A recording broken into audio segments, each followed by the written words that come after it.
नमस्कार सर्वांचे सोनेरी स्पर्श या चॅनलमध्ये सहर्ष स्वागत आहे। नवरात्री विशेष या व्हिडिओमध्ये आपण आज 5व्या माळेला केल्या जाणाऱ्या स्कंद मातेची संपूर्ण कथा पाहणार आहोत। तसेच चॅनलवर नवीन असाल तर चॅनलला नक्की सबस्क्राइब करा। 5वी माळ कुमार कार्तिकेय सोबत सिंहावर आरूढ असलेली स्कंद माता देते संततीचे वरदान। देवीला प्रसन्न असे करा। स्कंद माता हे देवीचे 5वे रूप म्हणजे देवीचा 5वा अवतार। सगळ्या देवतांमध्ये ह्या देवीचे रूप खूप वेगळे आहे। भगवान कार्तिक यांच्या मांडीवर बसलेले असून देवी कमळ पुष्पावर पद्मासन करून बसलेली आहे।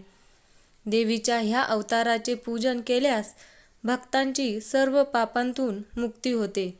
असे मानले जाते की भगवान स्कंद म्हणजेच कुमार कार्तिकेय या नावानेही ते ओळखले जातात। ते देवासुर संग्रामात देवतांचे सेनापती बनले होते।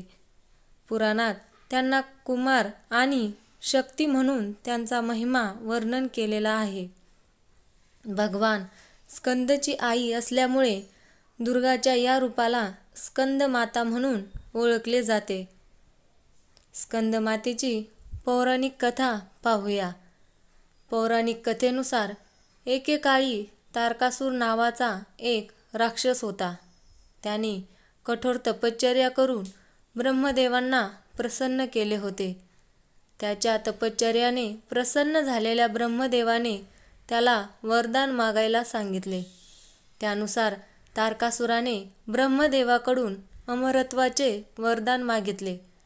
पण ब्रह्माजींनी तारकासुराला समजावून सांगितले की जो जन्माला येतो त्याचा मृत्यू हा होतोच, हा निसर्गाचा नियम आहे।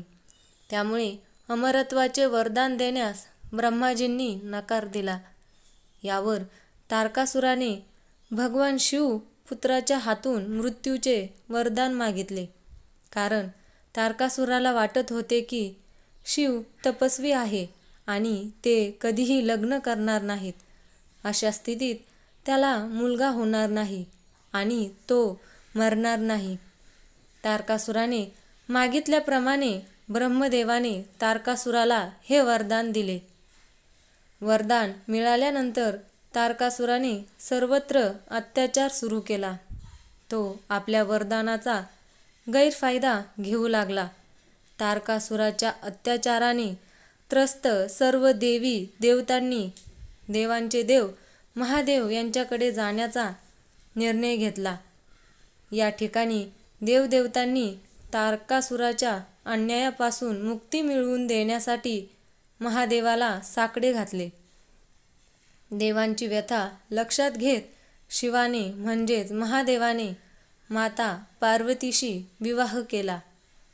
त्यानंतर कार्तिकेयचा जन्म झाला। कार्तिकेयलाच स्कंद असेही म्हणतात। त्यामुळे स्कंद म्हणजे कार्तिकेची माता असल्यामुळे देवी दुर्गेच्या या रूपाला स्कंद माता असेही संबोधले जाते। स्कंद मातेच्या उपासनेने भक्तांची इच्छा पूर्ण होते। मृत्यूलोकातच त्याला परमशांती आणि सुखाचा अनुभव मिळतो। त्याच्यासाठी मोक्षाचा मार्ग सोपा होतो। स्कंद मातेच्या उपासनेने भगवान स्कंदाची उपासनाही सफल होते। सूर्यमंडळाची अधिष्ठात्री देवी असल्यामुळे तिच्या भक्ताला अलौकिक तेज प्राप्त होते। आपण एकाग्र मनाने पवित्र होऊन मातेला शरण येण्याचा प्रयत्न केला पाहिजे। तर पाहूया या देवीची पूजा कशी करावी। देवी स्कंद मातेच्या पूजेसाठी कलशाची स्थापना केलेल्या पूजेच्या ठिकाणी स्कंद मातेची मूर्ती किंवा चित्र स्थापित करा आणि तिला फळे, फुले आणि हलकी अगरबत्ती अर्पण करा।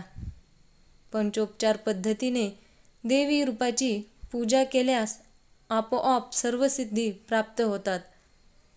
दिवसभर उपवास केल्यानंतर देवीला केळी अर्पण केली जातात। या दिवशी देवीला केळी अर्पण केल्याने शरीर निरोगी राहते तसेच केसर घातलेली खीरही देवीला प्रिय आहे.